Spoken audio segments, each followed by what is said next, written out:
Bienvenue sur le podcast Les Magiciennes, l'émission qui prend soin des entrepreneurs à travers l'approche holistique du mieux-être. Je suis ton hôte, je me présente, Delphine, fondatrice de Delph & Gaïa, préparatrice mentale et sophrologue.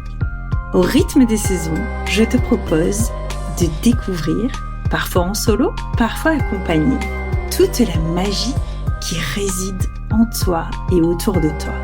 Les magiciennes, ce sont des personnes comme toi qui prennent le temps de faire rimer entrepreneuriat et équilibre de vie. Les magiciennes, ce sont aussi toutes ces personnes qui accompagnent de manière alternative au mieux-être.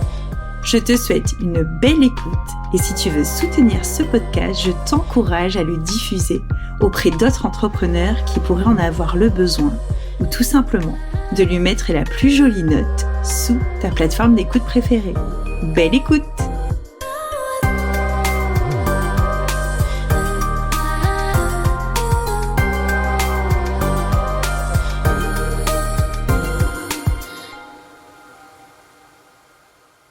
Hello, je suis ravie de te retrouver pour cette saison 3 des Magiciennes. C'est avec une grande joie, je pense que tu entendras à ma voix, que je reviens au micro après une pause de plus d'1 an au niveau du podcast. Au niveau du podcast, mais pas que. Cela va faire 1 an à quelques jours près. Nous sommes le 1er juin lorsque j'enregistre cet épisode, 1er juin 2023. Et je me suis arrêtée mi-juin 2022 où j'ai accompagné la dernière personne au sein de mon entreprise, Delph & Gaïa, à l'époque en préparation mentale sportive. J'ai pris le temps de faire une pause et c'est pour ça que cet épisode s'appelle mes 5 erreurs business. Et ces 5 erreurs business concernent mes 3 premières années d'entrepreneuriat et j'ai envie de partager avec toi les leçons que j'en ai tirées. J'ai pu tirer ces leçons vraiment à travers cette longue pause qui était vraiment nécessaire pour moi. J'espère que cet épisode t'apportera des éclairages si tu es en plein doute. En tout cas, il te permettra une réflexion et une introspection. Rien n'est jamais figé, rien n'est jamais raté. Tu as tout le pouvoir en toi, autour de toi, pour redémarrer à chaque instant. Pour t'expliquer un petit peu mon parcours, donc moi, j'ai démarré officieusement à l'été 2019 en tant que sophrologue. J'étais en cours de certification et j'avais pas encore quitté officiellement mon entreprise, même si on avait signé déjà le départ. Je travaillais alors dans la promotion immobilière. J'étais cadre sur un métier où en fait la confidentialité est très importante. Et du coup, à partir du moment où on souhaite quitter le navire, j'ai envie de dire, voilà, l'entreprise a tout mis en œuvre pour que je puisse accéder à de longues vacances, récupérer mes RTT et ou, à l'époque déjà, faire plutôt du télétravail. En accord avec mon entreprise, c'était OK que je puisse démarrer mon activité en parallèle, puisque de toute façon, ça n'avait rien à voir avec le sujet. Voilà, ça c'est pour te mettre le contexte. Et je venais à l'été donc 2019 de finir mon stage en tant que sophrologue au sein d'une entreprise, puisque mon positionnement de l'époque, c'était vraiment d'accompagner les salariés au bien-être. C'est vraiment ce que je voulais, puisque j'étais moi-même cadre dans une grosse entreprise du CAC 40, et je souhaitais vraiment, donc sur un métier avec de la pression, je souhaitais vraiment accompagner d'autres cadres, mais pas que, à la gestion émotionnelle, relationnelle, à la gestion de la pression, à l'aide de la sophrologie. Et en même temps, donc je pouvais pas démarrer comme ça en entreprise, donc mon école m'autorise, sans que je puisse pouvoir faire un second stage, ce n'était pas possible, mais m'autorise quand même à pratiquer, puisque je serai certifiée début décembre, si je réussis mes examens, évidemment. Mais voilà, j'ai l'autorisation de part et d'autre, côté entreprise, côté école, centre de formation de sophrologie, de pouvoir démarrer. C'est comme ça que je démarre bénévolement au sein d'un centre de formation pour joueurs futurs professionnels de handball au sein de ma ville. Donc voilà, ce positionnement et ce démarrage en bénévolat est important puisqu'il fait partie non pas de grosses erreurs, mais ça a donné le là, en fait, sur le reste de mon accompagnement. Donc, tout se passe bien. Moi, j'intègre ce centre de formation. Donc, je suis bénévole. Je suis très contente parce qu'il y a dans le sport, en tout cas dans le sport de haut niveau, il y a des équipes pluridisciplinaires. Donc, je suis entourée de kinés, d'ostéos, de médecins, de préparateurs physiques, l'entraîneur, des personnes qui s'occupent des joueurs, que ce soit leur logement, tout ça. Le monde sportif est admirable pour ça. Il permet réellement, c'est vraiment ce que je pense, c'est pour ça que j'ai été fascinée par démarrer aussi dans le sport, parce que quand on va sur du haut niveau, quand on est juste avant, donc quand on est pré-pro, on se positionne quand même sur du haut niveau, en tout cas on entraîne les joueurs en ce sens. Le sportif est accompagné pour sa réussite en termes de performance. C'est là où moi j'ai vraiment envie, tu verras au fil des épisodes, de t'accompagner en tant qu'entrepreneur, parce que je trouve que c'est ce qui manque aujourd'hui à la plupart des entrepreneurs, c'est de se constituer cette équipe pluridisciplinaire et de mettre tout en œuvre autour de soi, tant dans sa vie pro que perso, pour aller performer tel qu'on le souhaite. Donc voilà, je démarre pour 3-4 mois avec une vingtaine de joueurs. On choisit de faire, on impose en fait, c'est-à-dire qu'on impose avec les entraîneurs, les dirigeants du club. On ne laisse pas choix aux joueurs, sinon ils ne viendront pas. Voilà, il faut comprendre la tranche d'âge. On est sur des jeunes hommes des jeunes adultes entre 17 et 22 ans. Des gens qui sont avec beaucoup d'envie sportive, de rêve, en tout cas qui sont là pour s'entraîner, pour essayer d'accéder à la sortie du centre de formation, de pouvoir être recrutés par des équipes professionnelles. Donc on impose cette préparation mentale par la sophrologie, à la fois individuellement et collectivement. Ça se passerait bien pendant les 3 mois, donc on arrive tranquillement à ma certification au mois de décembre 2019. J'ai ma certification avec joie et plaisir. Et là, on se positionne au sein du club de savoir est-ce que j'ai envie de continuer ou pas avec eux. En tout cas, ça ne peut être que bénévole à ce moment-là. Et du coup, pour pouvoir décider, moi, j'ai vraiment envie parce que ça me passionne et je sens que j'ai des choses à travailler à la fois dans mon positionnement d'accompagnante. Ça me permet également de tester ma posture, d'apprivoiser. Il y a des personnalités très fortes aussi dans le monde du sport et ça permet vraiment de positionner son cadre et de jouer avec son cadre et de voir à quel point on peut maintenir ou pas. C'est un apprentissage formidable. Et puis moi, ça me passionne. À côté, moi, je suis sportive plutôt amateur, mais voilà, je cours, je fais le Marseille-Cassis depuis quelques années, donc c'est vraiment quelque chose qui me passionne, cette préparation mentale-là. En tout cas, j'ai vu moi-même dans mon métier, à l'époque dans l'immobilier, à quel point la sophrologie pouvait me permettre de performer dans mes résultats, dans mon self-control, a permis de réguler mon stress. C'est vraiment ça, moi que je veux faire, c'est accompagner des salariés et accompagner des sportifs. 2020 arrive et il se passe diverses choses autour de cet élément professionnel, mais aussi autour de l'élément personnel. En fait, on a acheté une maison à l'été 2019 aussi, et on était persuadés de pouvoir avoir l'accord de la copropriété pour créer au sein de notre garage, en fait, mon cabinet. Tout ça, ce sont des éléments très importants puisque moi, j'ai pas vocation à aller louer un cabinet. Je veux un point si besoin parce que j'ai vocation à intervenir soit en club, soit en entreprise. Mais je sais que il y a des joueurs qui peuvent dans d'autres clubs et qui auront envie de sortir de l'espace du club parce que il y a énormément de sportifs, surtout quand ils sont jeunes, mais parfois même moins jeunes, qui n'ont pas envie de dire qu'ils travaillent mentalement. Et tout ça, c'est un microcosme dans le monde du sport parce que parfois, ça peut venir des peurs de l'entraîneur qui ne veut pas qu'il y ait quelqu'un qui interagisse mentalement avec ses joueurs, ce qui n'était pas du tout le cas là où j'étais, au contraire.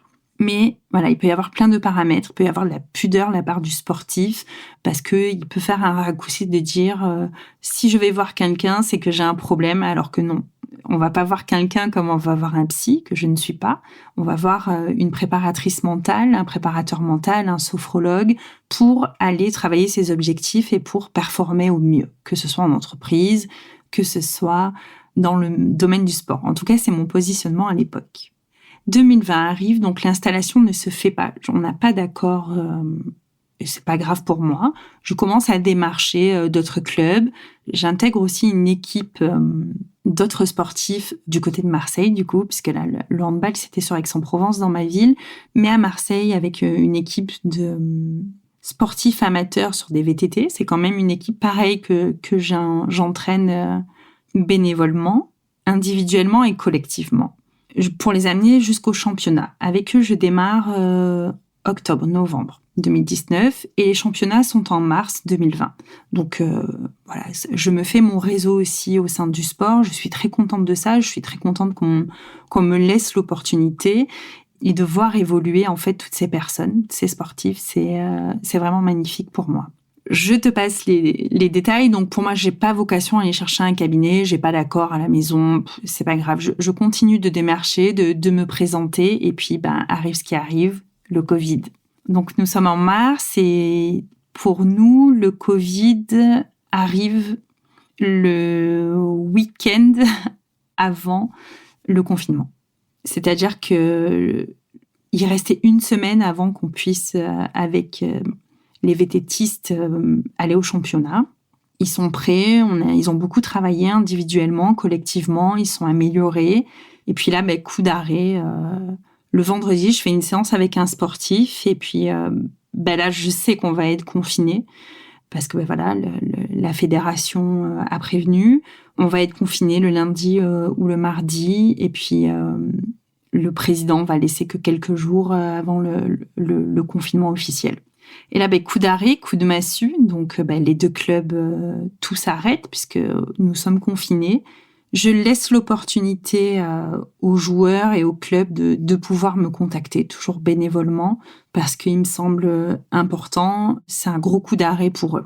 Je mesure moins encore du côté salarié à ce moment-là, puisque je suis vraiment focus sur mes sportifs. Et je continue bénévolement comme ça pendant plusieurs mois. Donc, ça va continuer jusqu'au mois de juin. En parallèle, dans ma vie personnelle, j'ai des personnes autour de moi qui demandent également de bénéficier des personnes moins loin. C'est par ricochet, en fait, par intermédiaire. Si je peux accompagner quelques personnes en sophrologie durant le confinement. Et je mets pas de tarif, en fait.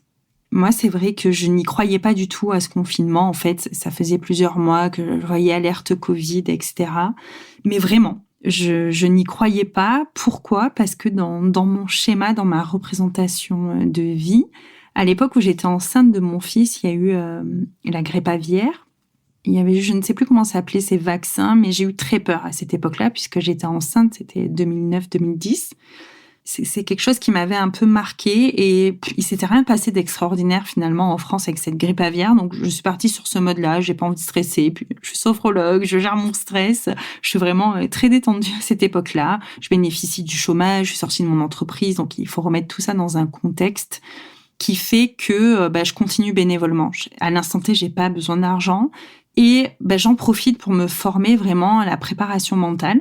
Donc, je contacte une école que le club de handball, en tout cas, un des entraîneurs m'avait recommandé, une école donc qui est Transfert, un centre de formation qui, à la base, est vraiment plutôt du côté pour les entraîneurs ou les anciens. Tout le monde peut y aller, hein, vraiment, mais ils sont assez focus, les anciens joueurs qui veulent devenir préparateurs mentaux ou déjà des entraîneurs qui veulent se former à la préparation mentale. Donc, je passe les entretiens d'entrée, je suis quand même recommandée pour rentrer dans cette école, je suis prise.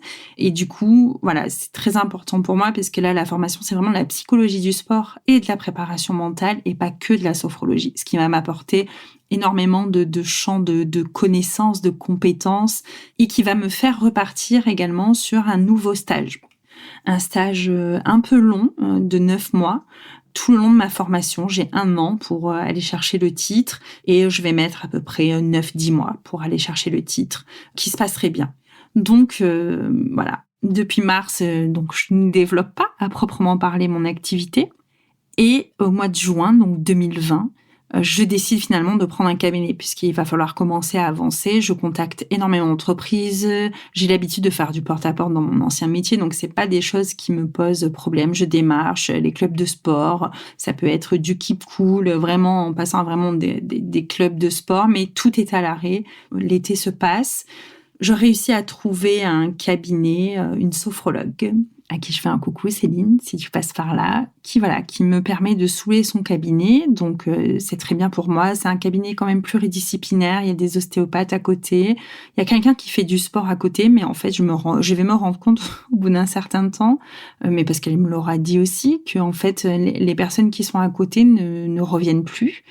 Je prends ce cabinet 2 demi-journées par semaine. Je continue de prospecter, de développer, que ce soit les comités d'entreprise, des entreprises. Je fais des relances et je démarre aussi sur les réseaux sociaux, très peu en 2020.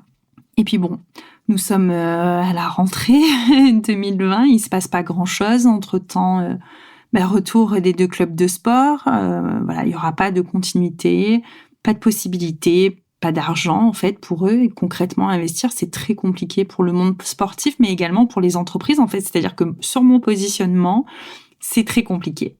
Le temps quand même passe vite et on se retrouve en octobre, on est à nouveau confiné, novembre, j'ai très peu de patients, de clients en cabinet et puis je me fais payer à la séance. Donc entre tout le bénévolat que j'ai fait jusque-là, ça va faire bientôt 1 an que je suis certifiée.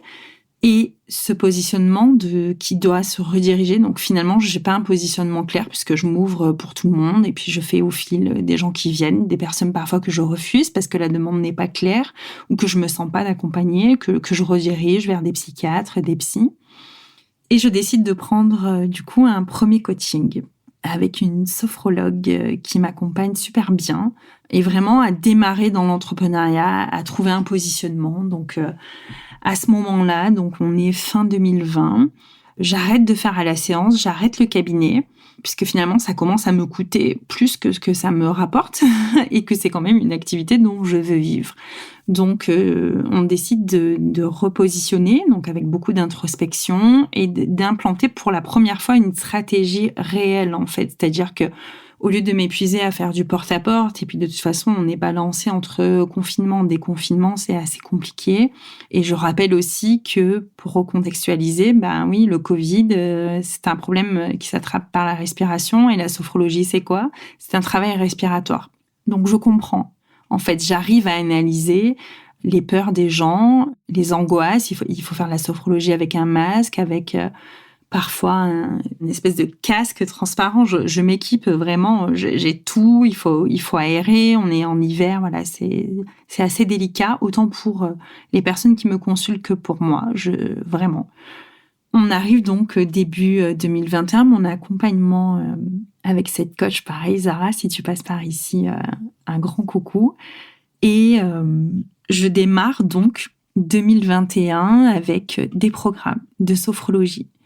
Des programmes qui sont plutôt ciblés pour les personnes qui veulent gérer leur stress ou les personnes qui veulent vraiment avancer vers des objectifs de sérénité et des objectifs à la fois donc sportifs. Je reviens à ce positionnement des sportifs, des salariés, mais aussi des femmes. À la lecture de mon parcours de vie, c'est intéressant de faire ça et de fonctionner par programme. C'est-à-dire qu'au lieu de faire à la séance, c'est des packages. Et vraiment, 2021, je sors mon site internet. Je décide également de sortir mon premier podcast que tu pourras retrouver, je pense, sur Spotify, qui s'appelait Limite Perso, qui traitait vraiment de préparation mentale et de sophrologie. Et donc, la stratégie, c'est de lancer plutôt des programmes et ça fonctionne hyper bien, en fait. J'ai un positionnement qui est plutôt clair. Je finis cet accompagnement-là et j'en prends un autre avec un autre coach qui est plutôt nord-américain, donc canadien. Et pareil, je vais renforcer mon positionnement. Et c'est à ce moment-là, en fait, pas du tout de la faute du coach, mais que pour moi, ça s'emballe. C'est-à-dire que je suis contente, je génère du chiffre d'affaires, en tout cas plus que ce que j'en ai fait jusque-là. Et on va dire que vraiment les 7, 8 premiers mois même de 2021, même plus que ça, voilà, ça s'enchaîne. Il y a je fais des appels découvertes, il y a des personnes, mais je prends pas de temps de recul à analyser mon business en fait. Et je me relance dans un nouveau positionnement, dans une nouvelle stratégie. Tout d'un coup, j'ai envie de faire du groupe et c'est là où le bas blesse, on va dire. Donc je mets beaucoup de choses en place. J'arrête limite perso qui me coûte en fait ce podcast qui est pas vraiment aligné. Je démarre en septembre 2021 le podcast Les Magiciennes et on arrive à fin 2021. Et là, à partir de la rentrée 2021, ben forcément, vu que j'ai encore rebougé de positionnement, en très peu de temps, finalement, au bout de 9 mois, je redécide de changer de positionnement au lieu d'affiner le positionnement. Je veux plus faire l'individuel, qui fonctionne bien pour moi. Je veux plus passer par les appels découvertes. Bref, je me laisse un peu aussi happer par tout ce monde Instagram, marketing que je connaissais pas, que je ne regardais pas jusque-là. Et je m'emballe, en fait. Je m'emballe et je commence à perdre aussi confiance en moi, puisque on est fin 2021. Et il me reste très peu de chômage, en fait. Il me reste un peu moins de 6 mois de chômage. 4 mois exactement, on est maintenant en décembre 2021.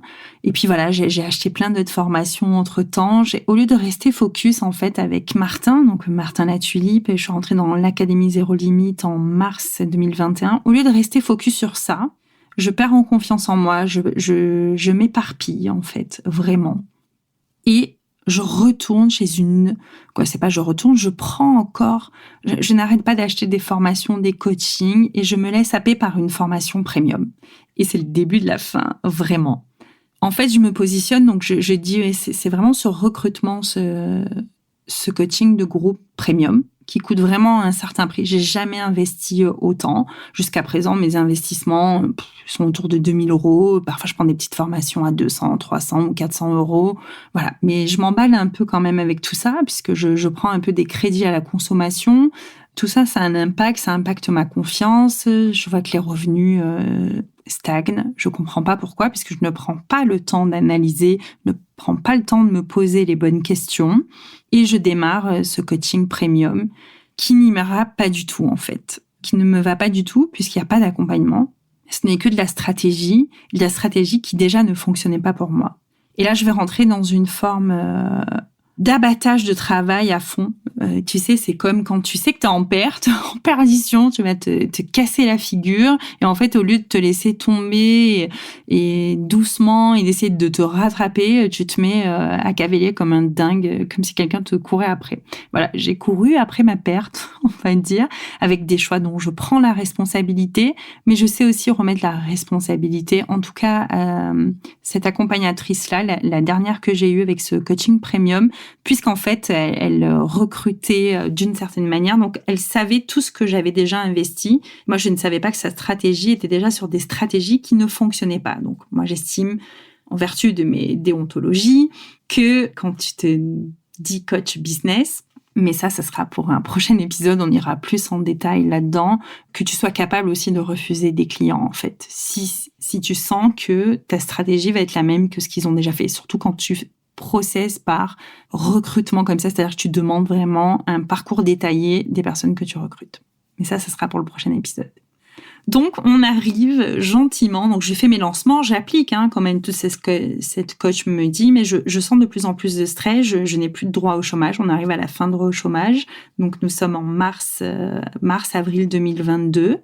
Je peux faire un point avec une autre coach qui est à l'intérieur, donc pas cette coach en direct, mais quelqu'un qui travaille pour elle à l'intérieur de son accompagnement, et où on positionne toutes les deux le fait qu'il va falloir reprendre du salariat, puisque là, je n'ai plus droit à rien et je ne génère plus du tout de chiffre d'affaires à ce moment-là, depuis des mois, et je n'ai plus de réserve. Je n'ai plus du tout de réserve financière et je commence à être très fatiguée. Donc voilà, on est en avril-mai 2022. Je finis d'accompagner les 2-3 clients qui me restent, mais qui ne génèrent pas assez de chiffre d'affaires pour pouvoir perdurer. Et puis voilà, je reprends une activité comme ça, salariale, parce qu'il faut remanger, avec vraiment l'envie de me dire, de toute façon, je vais continuer à côté, on verra. L'épisode commence à être assez long, je vois, donc je vais te résumer les 5 erreurs donc que j'ai fait. Premièrement, trop de bénévolat. J'ai perduré dans le bénévolat. Avec le recul aujourd'hui, la bonne décision pour moi aurait été de dire, lorsque j'ai été certifiée en tant que sophrologue, donc en décembre 2019, je ne vais pas plus loin. Si vous voulez mes services, il faudra payer. J'aurais dû me positionner comme ça. Quand il y a eu le Covid, tout ça, toutes les personnes, même si je l'ai fait avec le bon cœur, je ne regrette pas de l'avoir fait attention. Je me positionne juste aujourd'hui avec du recul et plutôt un regard méta et de dire, OK, ce qui aurait été juste pour moi, mais aussi pour les personnes que j'ai accompagnées, qui m'ont rétribué autrement parce que ça les gênait et je n'entendais pas ça. J'avais encore ça à travailler dans ma posture d'accompagnatrice. Je n'entendais pas que les gens, ça les gênait de certaines personnes. Pas dans le niveau du sport, mais les particuliers que j'ai accompagnés pendant le Covid, ça les a gênés. J'aurais dit, vous me ferez un cadeau, etc. J'aurais pas dû faire autant de bénévolat. Deuxième erreur, mon positionnement. J'aurais dû soit insister plus, en fait, sur le domaine du sport. Aujourd'hui, c'est pareil, c'est très facile de dire ça à l'instant T. Et avec ce phénomène de métacognition, soit j'aurais dû complètement l'abandonner, en fait, mais mon positionnement, du coup, n'était plus très clair, ni pour moi, ni pour les autres. Puisque j'avais à la fois le cabinet, mais en même temps, je démarchais des entreprises, en même temps, je démarchais des clubs de sport. Donc, peut-être que j'aurais dû travailler ou retravailler mon positionnement, même si moi, j'ai eu la sensation de le travailler plusieurs fois, mais en fait, j'ai changé de cap. Je pensais que j'étais en train de l'affiner, mais je n'étais pas vraiment en train de l'affiner finalement. Je pense que je me suis éloignée de ce que j'étais en train de faire, à savoir que avec ma première coach, le positionnement était clair. J'accompagne sur le stress, sur l'atteinte d'objectifs, que ce soit autant des particuliers, des salariés. C'est quand même assez large, mais c'était assez clair. Ensuite, j'ai décidé que c'était donc avec mon deuxième coach, Martin. Tiens, je vais nicher un peu plus, je vais parler qu'aux femmes dans ces mêmes choses, les femmes sur le stress. Mais après, je suis partie, j'ai eu l'impression de continuer à me nicher, mais je suis partie sur d'autres choses parce que ce sont mes peurs. Donc voilà, deuxième erreur, le positionnement. Troisième erreur, la stratégie. Trop changer de stratégie tous les 6 mois n'est pas bon, Delphine. Et si toi tu m'écoutes, je te le dis, ce n'est pas bon. À un moment donné, ça fonctionnait d'une certaine manière, j'aurais dû réitérer. Je pense que c'était la sagesse, aurait voulu que je réitère et que je perdure comme ça, ce qui fonctionnait bien. Quatrièmement, trop dépenser d'argent. Ce qui, aujourd'hui, en 2023, a créé une forme d'endettement, entre guillemets. En tout cas, moi, j'ai fini mon activité à perte, moins 14 000 €. Tout perdu, tout ce que j'avais investi dans ma boîte a été perdu pendant 3 ans. C'est comme ça, on apprend, mais je sais que je dois travailler aujourd'hui mon rapport à l'argent. C'était une certaine chose d'être salarié à un certain niveau. Je n'avais pas préparé assez aussi mon entrepreneuriat à ce niveau-là. Bénéficiant du chômage, c'était bien et pas bien à la fois, en fait. Et dernièrement, la perte de confiance en moi. À force de m'accrocher à ce chiffre d'affaires, j'ai vraiment perdu confiance en mes capacités d'accompagnante, alors que pendant 3 ans, j'ai accompagné un peu plus de 60 personnes. 60 exactement. J'ai eu des bons retours, mais pas assez à mon goût. Je courais après quelque chose qui n'arrivait pas. Voilà les 5 erreurs que j'ai commises pendant presque 4 ans, on va dire, parce que on va partir de l'été 2019 jusqu'à l'été, c'est pas presque, donc c'est 4 ans pleins finalement d'entrepreneuriat. Les leçons que j'en ai apprises, c'est vraiment de revenir à soi. Et c'est ça que j'ai envie de te partager aujourd'hui à travers cet épisode. Si à l'instant T où tu écoutes cela, tu te sens perdu parce que l'actualité de ton pays, alors si tu es en France, voilà, la crise économique qu'on est en train de traverser te génère beaucoup de stress. Moi, j'ai envie de te dire, fais ce qui est le mieux pour toi. Qu'est-ce qui est le mieux pour toi ? Parfois, le mieux, c'est d'investir et de se faire accompagner. Mais vraiment, plutôt de te faire accompagner sur ce rapport à l'argent, sur ce rapport aux besoins qui est normal pour une entreprise de générer de l'argent, accompagner les émotions plutôt que forcément aller être accompagné sur de la stratégie, qui parfois la stratégie, en fait, ça représente rien du tout dans l'entrepreneuriat à proprement parler, Surtout si tu es comme moi, accompagnatrice d'humains. Ce n'est pas une nouvelle stratégie qui va te faire aller mieux dans ton entrepreneuriat, mais de prendre soin de toi, peut-être d'aller générer de l'argent autrement, peut-être de repasser par la case salariat ou pas. Ça, c'est vraiment à toi d'introspecter, il n'y a pas de réponse unique. Donc aujourd'hui, Moi, ce que je retiens de tout ça, c'est que l'entrepreneuriat, c'est un chemin. C'est un chemin où l'on grandit vraiment avec son entreprise, avec ses clients. Mais s'il y a des choses encore à travailler et qui vont te perdre, elles sont à travailler. C'est pour ça qu'à un moment donné, je me suis arrêtée. J'étais fatiguée, j'étais déçue, j'étais en colère et je ne me voyais pas avec cette déception et toute cette colère accompagner des êtres humains. Parce qu'à la fin, au moment où moi j'ai décidé d'y mettre fin, parce que j'avais pas envie de vendre ma maison, ça avait trop d'impact sur ma vie personnelle, j'ai décidé de retourner au salariat, mais je l'ai pris comme un échec. Je suis à peine en train de digérer ça et puis voilà, il y a eu un vécu particulier aussi à l'été 2022 où j'ai perdu une grossesse, donc j'espère que tu n'as pas vécu ça, ou en tout cas ça a déjà été le cas pour toi. Donc ça a eu un impact aussi.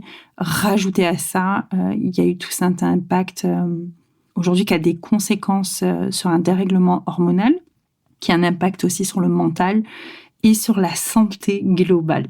Donc à recommencer, je vais me faire confiance. Je sais la stratégie qui fonctionne pour moi, c'est d'accompagner sur du sur-mesure, vraiment. C'est ça qui me va à moi, c'est du personnalisé à 100%, c'est les réseaux sociaux, c'est rien du tout, et c'est d'accompagner les professionnels. C'est pour ça qu'aujourd'hui, je me repositionne avec mon expérience, de me dire que j'ai vraiment envie de t'accompagner, toi, entrepreneur, au mieux-être et à l'écoute de toi et à la connaissance de toi pour développer ton entreprise. Je te remercie de ton écoute et je te dis à très vite. Je te dis un grand merci de ton écoute. Si tu es arrivé jusqu'ici, c'est certainement que l'épisode t'a bien plu. Je t'invite à venir échanger avec moi sur Instagram. Tu me retrouveras sous le nom de Delph Gaïa. Je te mets les liens en dessous de cet épisode. Tu peux également rejoindre la newsletter où je te partage du contenu inédit une fois par mois, chaque 26 du mois précisément. Je te dis à très bientôt et je suis ravie de pouvoir bientôt échanger avec toi.